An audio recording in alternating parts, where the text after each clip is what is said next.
chat. Use the chat function, and if you look for questions for Sonja, admin in a space, the questions will be picked up and we'll look at them at the end. So that's everything from me. Over to Sonja. Welcome and enjoy tonight's talk, everyone. Yeah, good evening, everyone, and thank you to Jane and Manchester for hosting this program, and welcome to all of you participants. And it's really lovely to meet you this spring evening and to talk about such a nice topic, sustainable happiness. And this series of environment talks hosted by the Manchester Brahma Kumari Center is actually part of a preparation for the coming climate change conference that will take place in Glasgow in November. We are a group of BKs, both from international and from UK and from Scotland, who are meeting now every 2 weeks to prepare for this conference. And Ruth from Manchester, she's part of this group. So a special thank you to Ruth for this idea to help us all to prepare for the conference. And today I hope we can inspire each other to increase our sustainability and to increase our happiness. Together, we can actually inspire each other to take better care of ourselves and to take better care of the planet. And I know in the text for this invitation, it mentioned the World Happiness Index and that the Scandinavian countries score very high on this index. I think Finland has been on the very top now for a few years, but Sweden used to be there and Denmark especially. And myself, I'm Swedish, but since the last 30 years I live in Denmark. So you can call myself a Scandinavian if you like. And I've read some of the reports, and I have also read some of the interpretations on why Scandinavia scores so high on this World Happiness Index. And for sure, we are welfare states here. So the social security means a lot in this index, that we have governments and we are sure that they step in and help if we become unemployed or if there is illness or any financial problems. So we have a very well-functioning social security system. And that's of course worth remembering why the happiness index is high. But when you live here, you see, and you talk to people about this World Happiness Index, then people say, I wonder if we are happier than anyone else in the world. And it doesn't really mean very much to people living here. And I suppose wherever you live, there is an everyday life with ups and downs. But it also reminds me of that happiness is actually a very personal thing. Myself, I'm a nurse. Also, I've been working with a general practitioner, 2 different practitioners for 20 years. And we have so many patients calling in. And you see they sound very unhappy and they're quite complaining and they have a bit of pain and quite demanding. But if you start talking to these patients and go a little bit deeper behind the complaining facade, or there is actually quite contented, happy person. And we have some patients, they're totally opposite, that on the outside they look healthy and fit and have a good career, fit in very well in society. But if you start talking to them, you find a deeply unhappy person inside there. So, and I know many of you might have been traveling to India, and because you're connected to Brahma Kumaris in one way or another, and you know the feeling that you meet these poor street kids, but their eyes are so happy, so much alive. And at the same time, we can meet people here in Denmark and Sweden where the eyes are really empty and quite unhappy. So the thought for today was to inspire you to make your own 5 keys to sustainable happiness. So I have identified 5 keys for myself because I realized I can only share my personal story with you. So I would encourage you to take out pen and paper and start making some notes for yourself as I talk. And to each one of the 5 keys, I have identified an action that works for me. So maybe you can also identify your own action that you think would work for you as we go along. And this word, this phrase, sustainable happiness, is actually a well-defined term, you can say, is an acknowledged definition. And you can go to a university in the US, I found out today, and get a certificate in sustainable happiness. And there are books written about sustainable happiness. So this talk today, as I said, is my personal journey. And if you want to find out more, you go ahead and go to the internet. And I have the opportunity today to share a bit with you how it is to be a spiritual person living in Scandinavia and have an interest in environment and see how that all fit together. But I would like to start by sharing the definition of sustainability with you. So I will actually share the screen and start the presentation here. And yes, today we're talking about the 5 keys to sustainable happiness.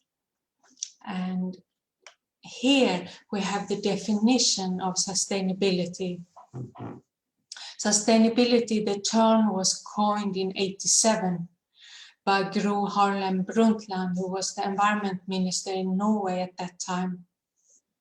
And it says sustainability means meeting our own needs without compromising the ability of future generations to meet their own needs. But the way we translated sustainability in Scandinavia, it's actually long-lasting. So that's another way to define it, something long-lasting. Or another definition could be the way parents look after their child or children, or the way a gardener looks after his garden or the flowers.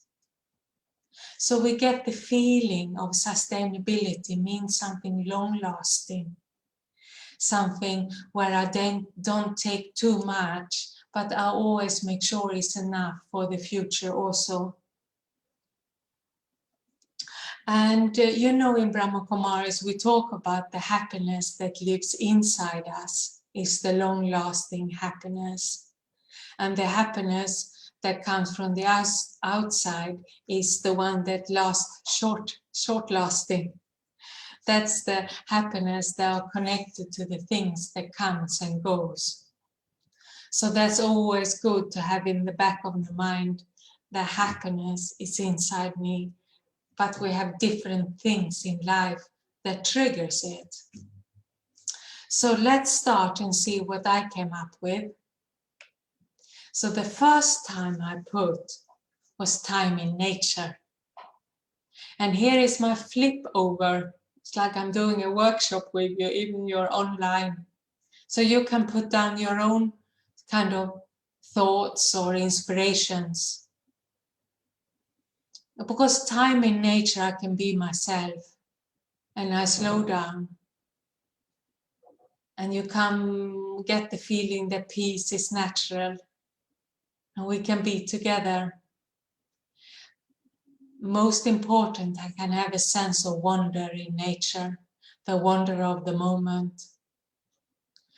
And the reason why I chose this picture is because I had 2 big realizations about walking barefoot in the grass. And some friends of mine living here in Denmark, they have their grandchild visiting. This is 2 summers ago when we could travel. And that grandchild was living in Hong Kong. And it was his first time in Denmark. And this kid came out in the garden, and we saw it actually. He took the shoes and the socks off, and he was 5 years, and for the first time ever he walked barefoot in the grass. And you should have seen his sense of wonder. Wow.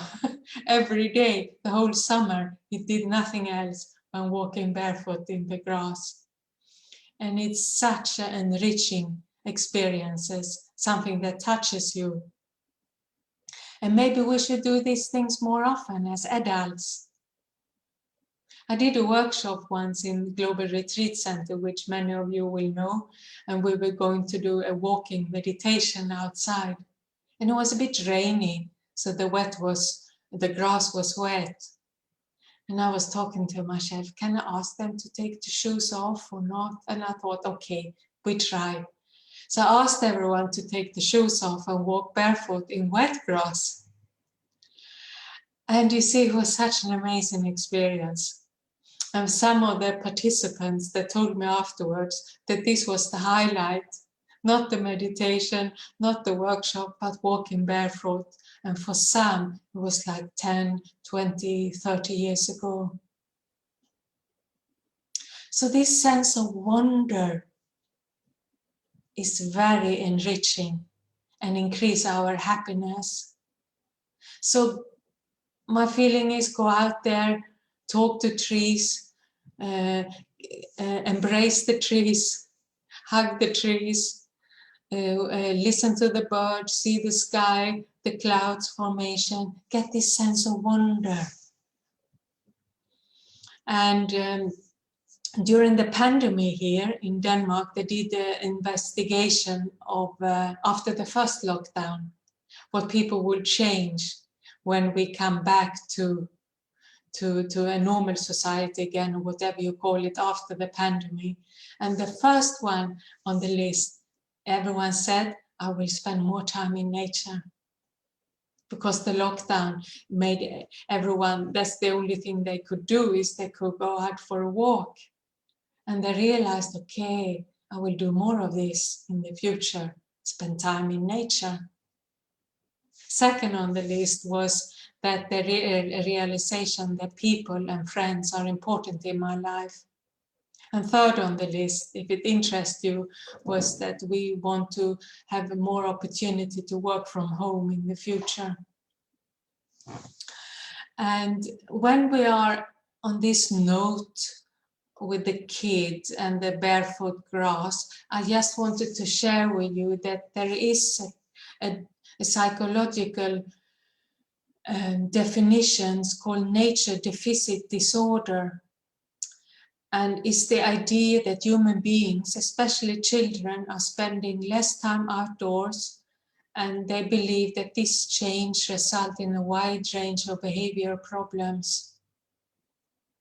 So if you got kids, make sure we are out in nature with them, because they will have less personality problems as adults.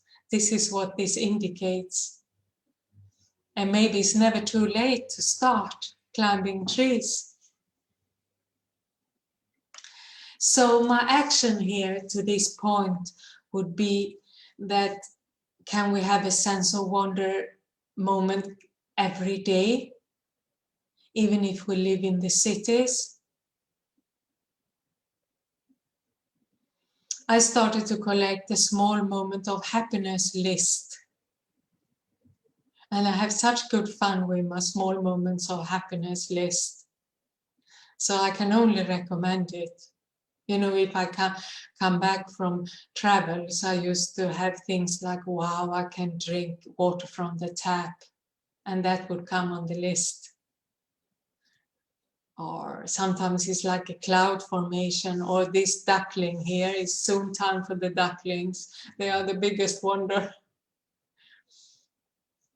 So that's my first key, get out there and slow down and spend lots of time in nature and be touched by the sense of wonder. So second key here is my peace triangle, contentment. You see, I love this triangle. Peace leads to contentment, and contentment leads to simplicity, and simplicity then leads to further peace. So simplicity today, in all environment research, we find out that we are spending too much of the earth resources than it is available. So we are not leaving enough of the earth resources for future generations. That's for sure. That's very well documented. So we are spending too much. So we need a more simple life. But if that simplicity in life is not going to sound boring or not so fun, it needs to be supported from the inside. So when I am contented in life, I'm happy inside, I would naturally buy more, spend more, consume less. And I would feel happy with simplicity. And simplicity actually means an uncomplicated life. And who doesn't want an uncomplicated life? So an uncomplicated life, there's more peaceful life. And the more peace I have, the more contented I become.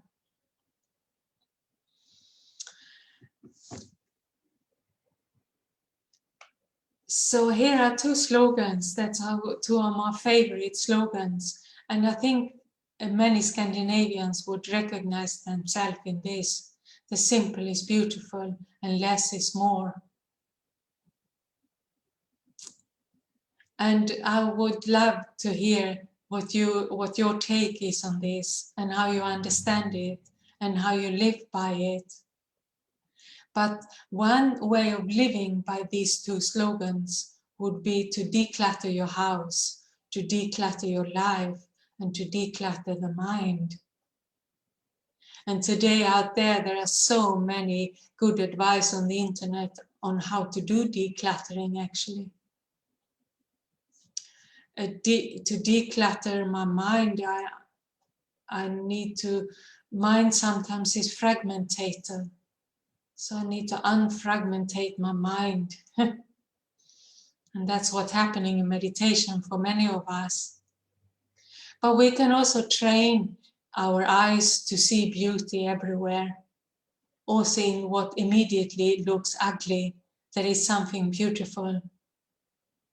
And I can train my eye to do this both with physical things, but also in personality and in anything I don't like.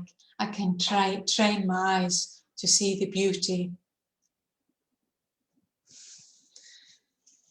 Okay, that was point 2. So let's see what comes number 3. And number 3 key is love and compassion. And I was thinking maybe I should have put this first. You know, love, everything is about love in the end. That's my feeling. All-encompassing love. Not love for one person or one thing, but this all-encompassing love that opens your heart. And I put down a few kind of brainstorm with myself here. But the first, you see Rumi, I'm sure you know Rumi, the Iranian writer, and we have one person who came to the center and she mentioned here a new phrase by him, which I new to me, which I haven't heard before, and I read it to you. Easy to understand the words when others speak, but when you understand others' silence, you have understood love. And I thought it was so beautiful. Silent love. You see, that's what you have with the animals sometimes. It's silent love, isn't it? Or you can have silent love in nature. Or you can have silent love between people.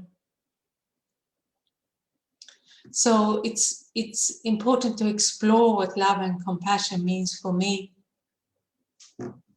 Friendship is very sustainable, a good source of sustainable happiness. So make sure there is time to cultivate friendship. And here the picture is also very beautiful. If you see the world with a vision of love, you will find everything beautiful and meaningful. So how to practice this vision of love? That's my question to you. How I started was to never have any negative thoughts about the self. And I think it's forbidden, actually. I can put myself on course again and I can understand my mistakes. But negative self-talk, no use. So if I want to understand love and compassion, I got to start with the self, and that's the most difficult person to start with. But you see here, I also put, if you read, when we look with the vision of love, our vision expands. So I wanted to connect it to the environment, because you can say, what has love got to do with the environment and with climate change and with sustainability? And in a sense, you can say it's got everything to do with it. Because if the definition of sustainability is how a mother looks after her child, then we understand it's got everything to do with love.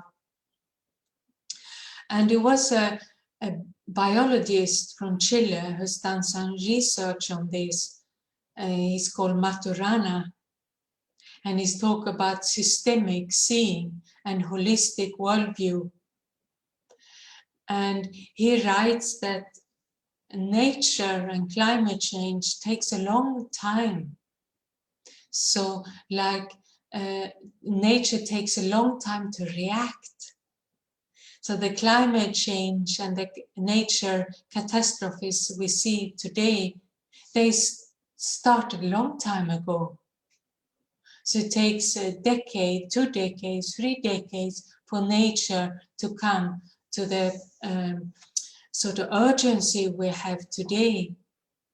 So he means, this researcher, that with love, I can expand my vision.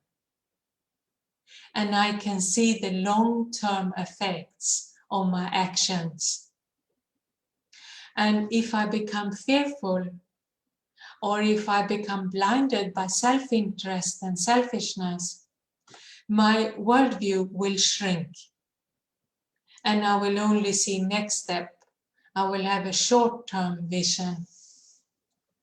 So in order to understand the consequences of our thoughts and actions in terms of environment, it is very important to expand our worldview, also in time, also broad perspectives. And that happens if I come from a position of love. And we understand when we are fearful, then my worldview shrinks and I often become very selfish, and I think of me and I'm not thinking of future generations. So I have another slide here on love and compassion, which is an old saying in Native American tradition, that if there were no animals on the planet, then human beings would feel very lonely. And I would wonder if you agree with me here. Actually, my dad, he's a farmer. He was a farmer from Sweden. He's not alive anymore. But when he became older, his hearing became bad. He didn't hear very well. So the last few years, he couldn't even hear the birds. And I remember how sad it was for him. It was like a grief for him not to hear the birds. And it was very like awakening to see how that affected one person not to be able to hear the birds anymore. Okay, so now we have number 4, down to earth. And I've been thinking a lot about this key and I didn't know how to phrase it. And finally I came down, okay, I got to mean down to earth. And what do I mean with down to earth? And I wouldn't say it's particular to Scandinavians or anything. Anyone can be down to earth. And here I put 2 pictures. One is the founder of Brahma Kumaris, Brahma Baba as we call him, and this is one of my favorite pictures. He's standing with a camel baby. And as we know, Brahma, he had very high spiritual aspirations. And he was a very highly enlightened person, with high aims, and reached his spiritual aim. But at the same time, very down-to-earth person, very practical, very natural, very simple, uncomplicated. And I found that these down-to-earth people, practical, they also have a lot of humor, actually. And the other person is my dad, and you see him in the Swedish forest. And he's also a very down-to-earth person, but very wise and had a lot of humor. And you see above there it says self-contained. And in Scandinavia, actually in Danish, there is an expression called to rest in oneself. And you can't translate it.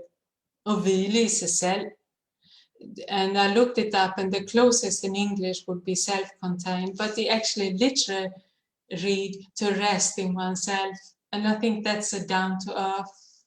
You're sort of not so easily impressed by others. And you're not trying to impress others either. You're just yourself.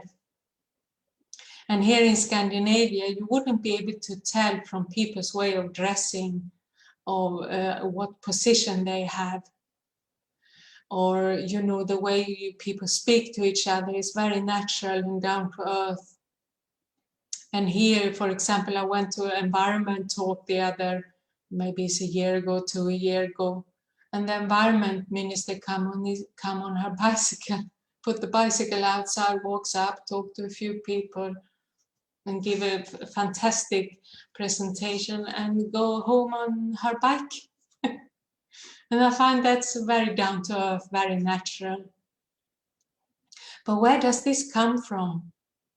Because you could connect down to earth with wisdom and humility. So in a sense, it's also the education system. It starts with education, isn't it? Even though we are spiritual student or we are student in high schools or universities, education is the key to develop wisdom and humility. And with education, I need to be open to learn, and I need to listen. And you see, it can be dangerous to listen, because if I really listen, I might find out that my thinking was wrong. So that's where humility comes in. So it's the opposite of arrogance. So well-educated would go together with humility and to have great listening skills. And in Scandinavia, actually, the education system is famous, especially in Finland. And they start very late. They play a lot in the beginning, have long summers, free a lot of the time. But this focus on playing in the beginning and having fun, it actually pays off later in the school, because they develop greater learning abilities and they score higher on the results later on in school. So it's about finding time to play in life also. And in old Greece, in the old Platon schools or whatever, how far we go back, you would have art, and you would have sport, and then you would have the studies. And these three needs to go together in order to increase your ability to learn. So my action here today with you would be maybe to learn something new every day and to think a new thought every day, a positive thought, enlightened thought, an interesting thought.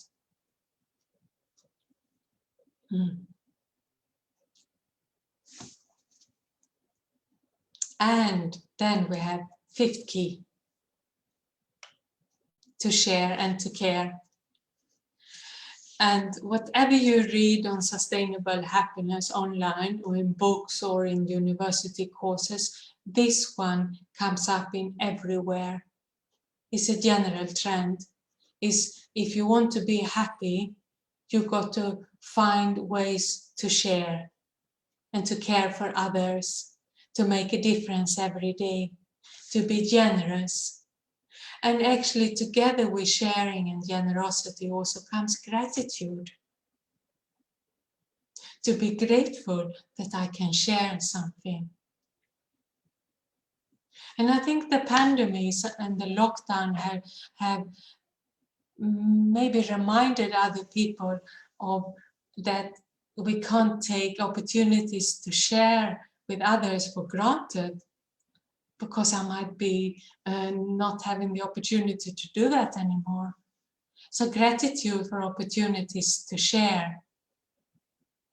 And here in Copenhagen at the center, I used to do a course in inner leadership together with a consultant, a business consultant.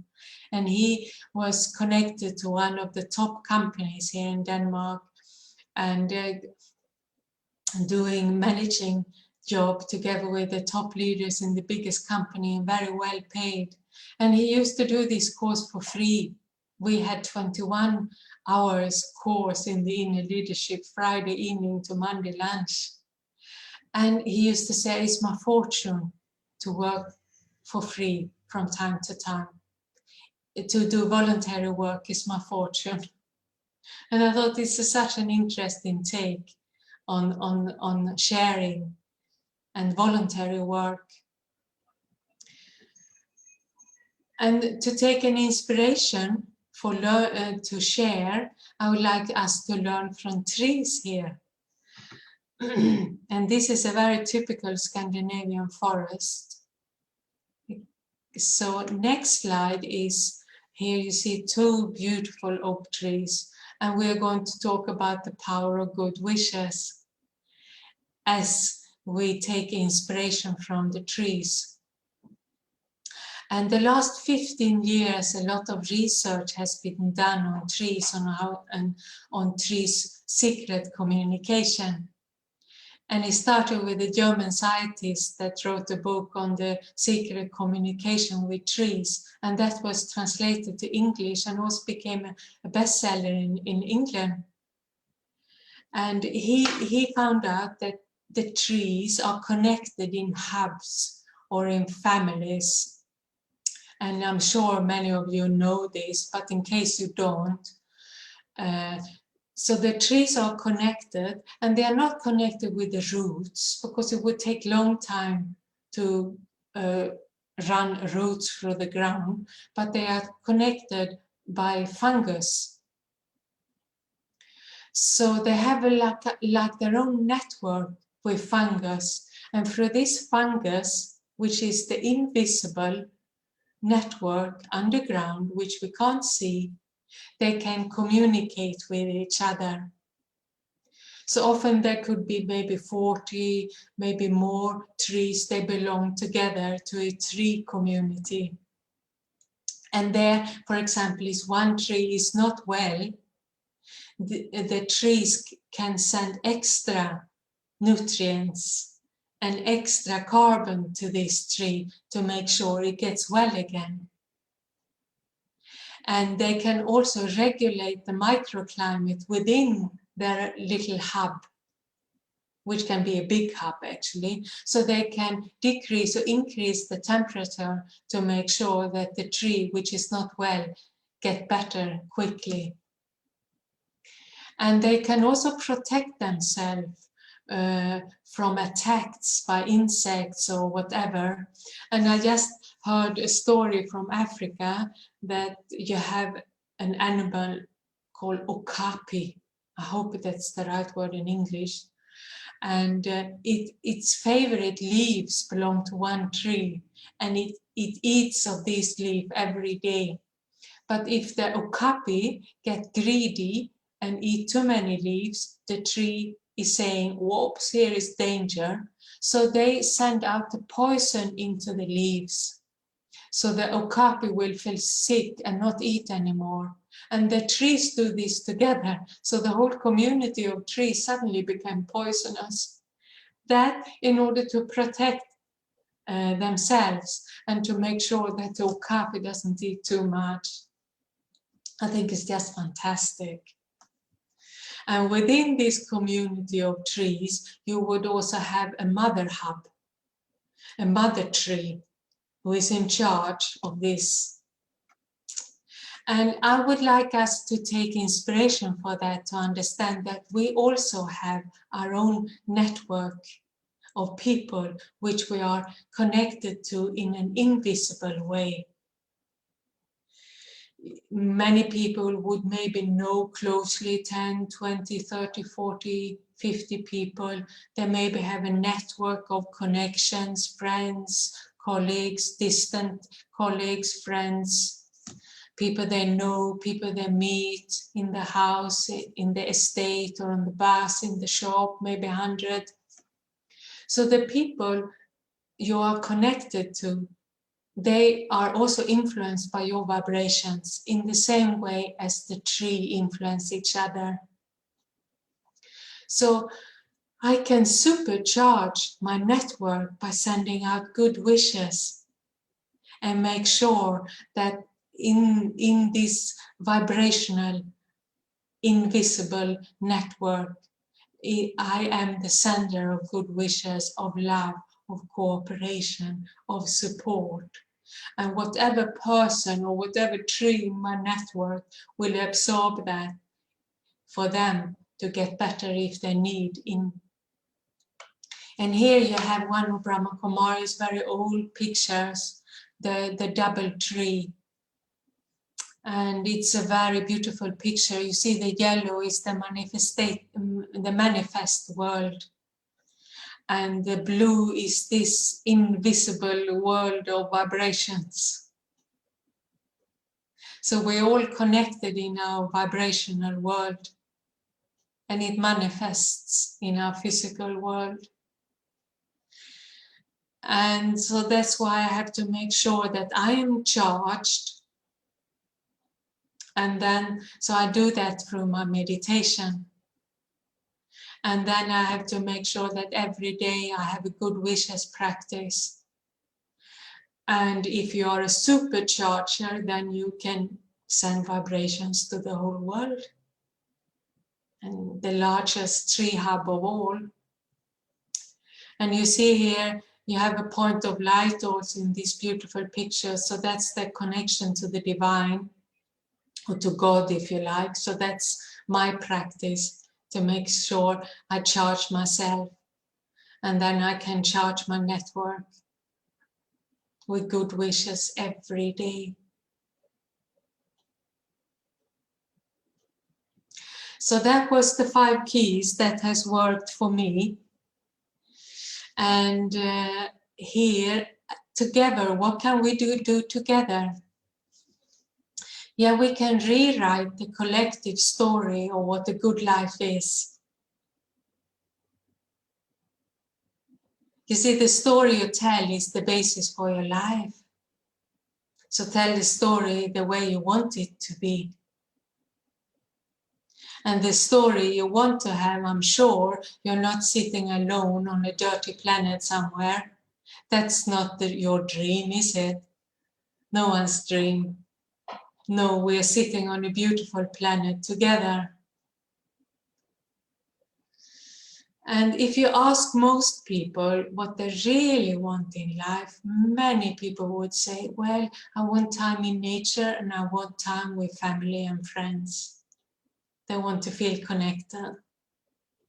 And this 2 way of living is very low carbon. It's a low carbon lifestyle. And that's where my sustainable happiness lives.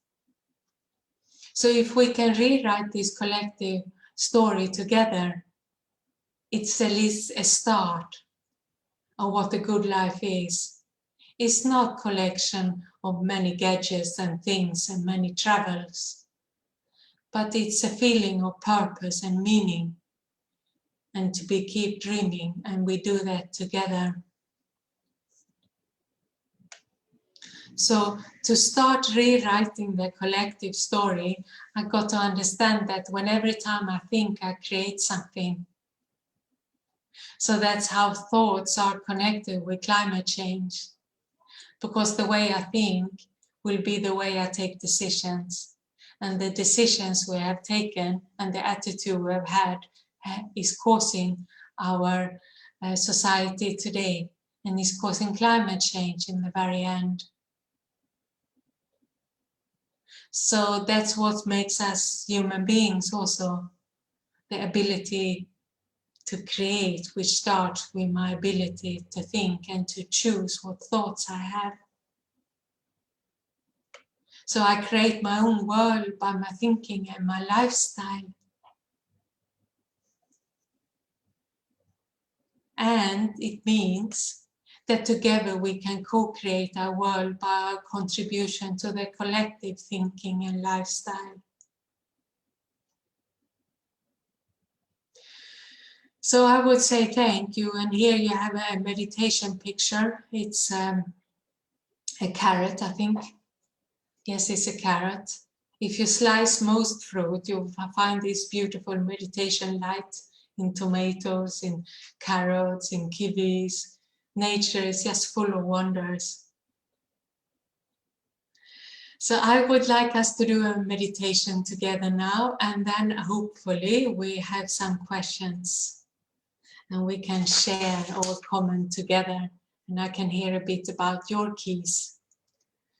So I will do a meditation together with you now. It's 5 minutes, and I stop this sharing, and I will start another sharing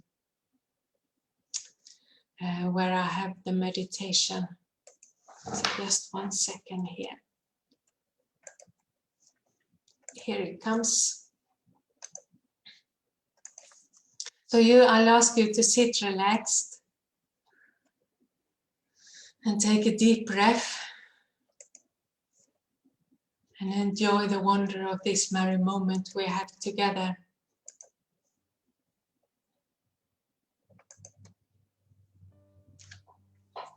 In my mind, I go to a place in nature, a place of greenery and peace.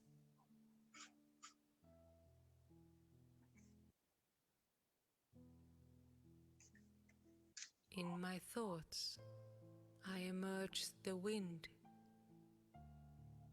and I can hear the leaves of the tree moving in the breeze.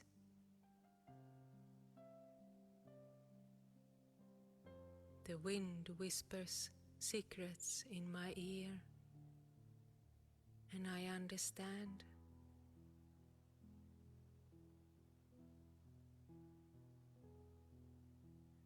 I can feel the sunshine on my face,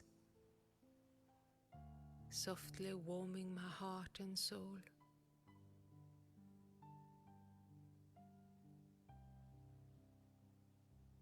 The birds are chirping in the background and singing songs of happiness and joy.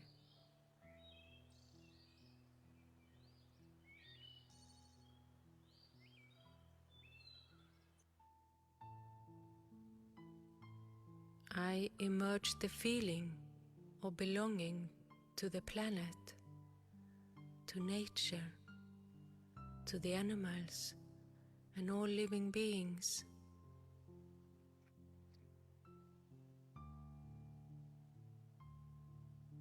I feel safe in being forever connected to this global family of all living beings,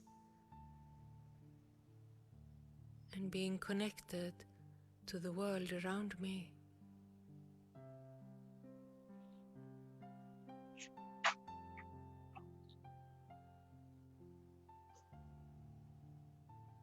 will remember this moment if I ever lose hope for our common future of harmony for all.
Okay, welcome back, and I hope you enjoyed that meditation. And let's see if we have any questions or comments that come in.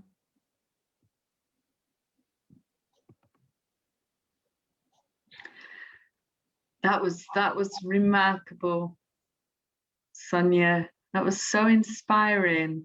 Thank so you. Lovely. I could feel my mercury of happiness rising as I was listening. And I always love things that give me a practical thing to work on. Yeah. I don't know, there's no questions in the chat, so I don't know if anybody wants to put a question quickly in the chat, or if you're all as blissed out as I feel. That was so nice. If there comes no question, then I thought maybe I could share a little bit about the climate change conference that will happen. So if there comes any questions, let me know. Yeah, that'd be nice. I think it's important for everyone to know, because the eyes of the world will be on the UK and on Glasgow in November this year, and it's actually only half a year left. And we don't know yet if it's going to be online, or if it's going to be a hybrid version, or if it's going to be a in-person conference. So this is not clear yet. Maybe we don't get to know that until September or so. But all the environment ministers and from the whole world, 120 countries will meet.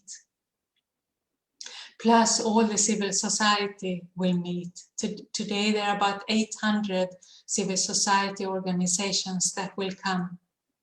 And plus the media, of course.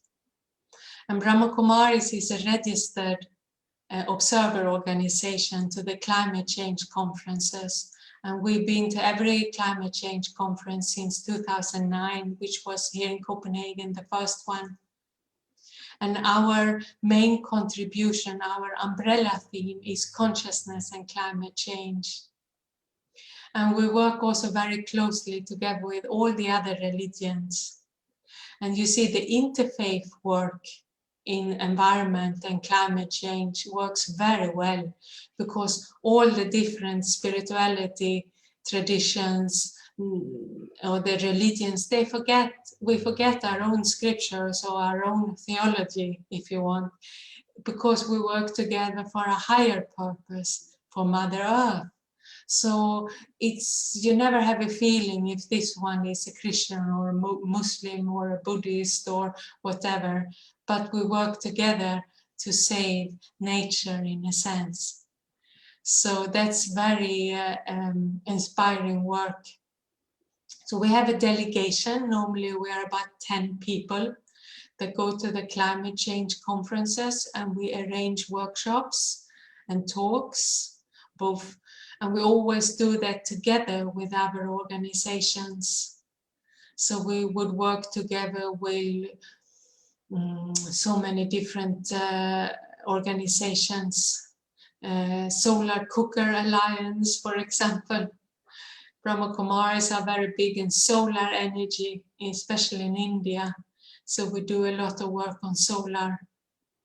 And people very much appreciate when the spiritual organizations also do practical work and also contribute to the environment, not only with meditation, but also with technical, practical work like solar energy. And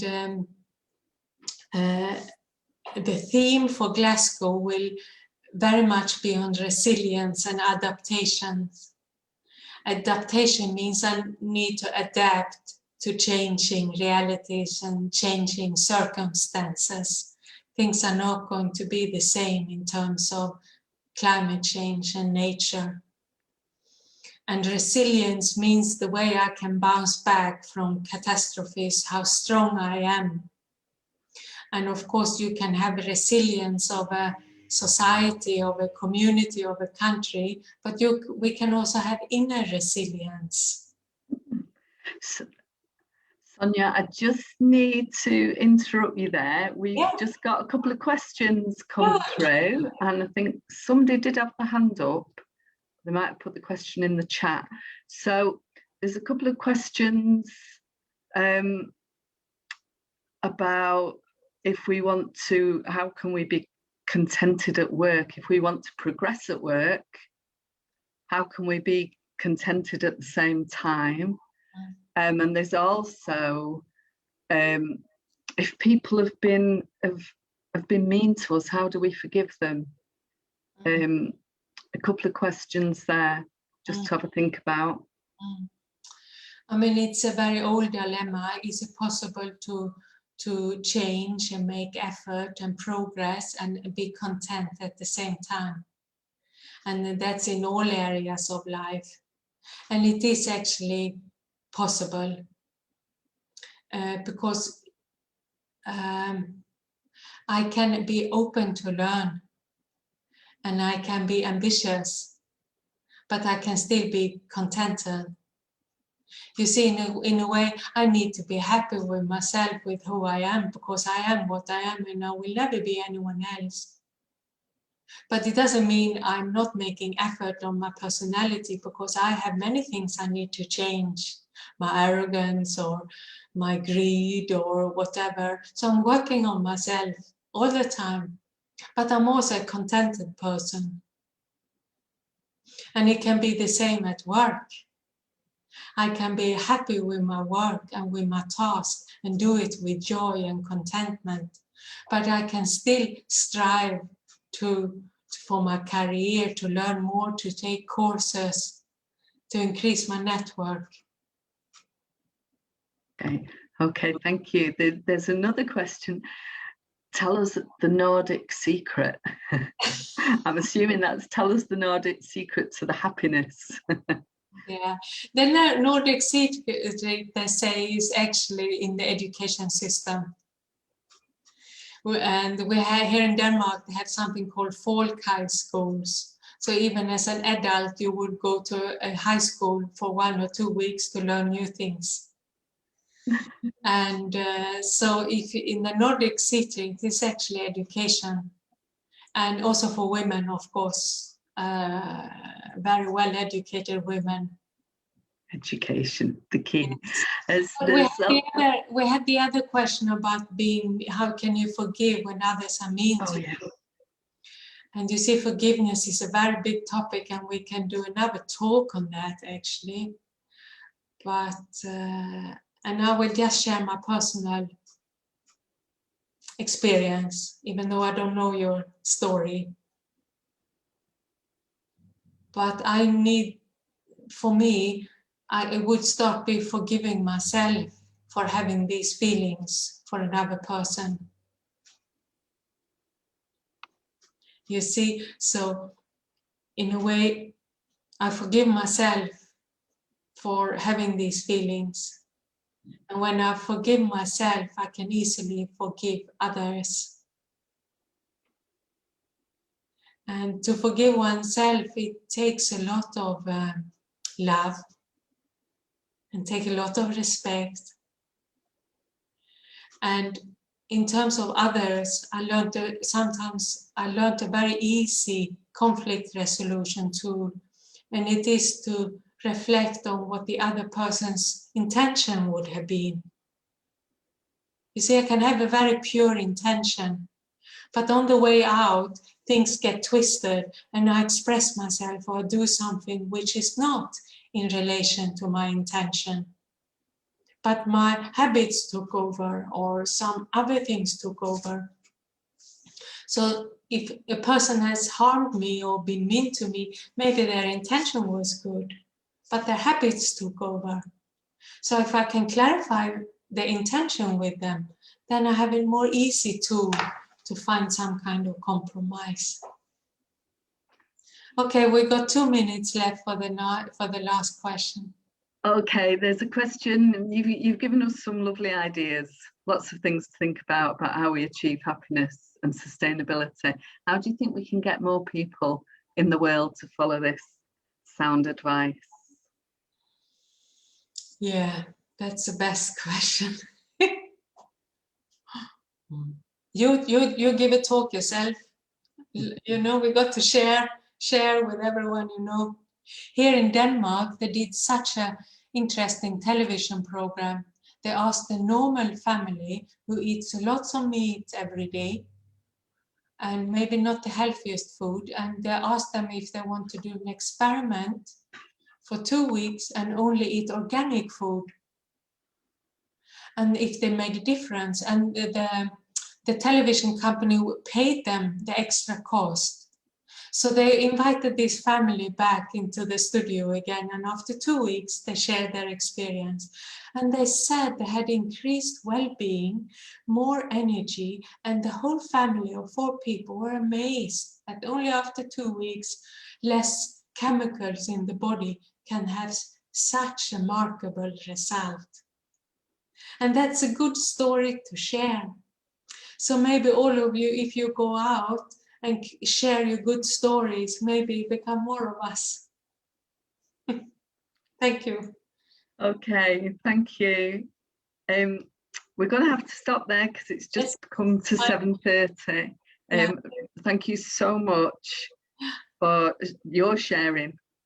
And I'd just like to say thank you to everyone for coming along. Really interesting talk, and just to remind people that they're welcome to join our future programs in the space, including online seminars and online lunchtime meditations. All the details are on the Inner Space website, and you can also sign up to the website to be notified about future events.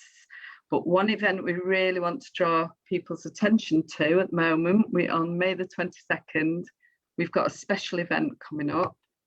Just forgot to put my video on. There it is, I'm on now. We've got a special event coming up on the 22nd of May in the evening, 6:30 till 7:45. And it's a celebration of 10 years of Manchester Inner Space. And we've got Sister Gente, who's the European Director of the Brahma Kumaris, coming along to share the evening, to give the talk on embracing changes by exploring pathways to optimism. The details will be on the website, so everyone can have a look on the website and come along and sign up to that. So a recording of this tonight will be on Facebook, and there should be a slide coming up, I think, at the end. Okay, thank you. Thank you so much, Sonja, and thank you to everyone who's joined us this evening. And I wish you a peaceful and enjoyable rest of your evening. Goodbye. Bye-bye.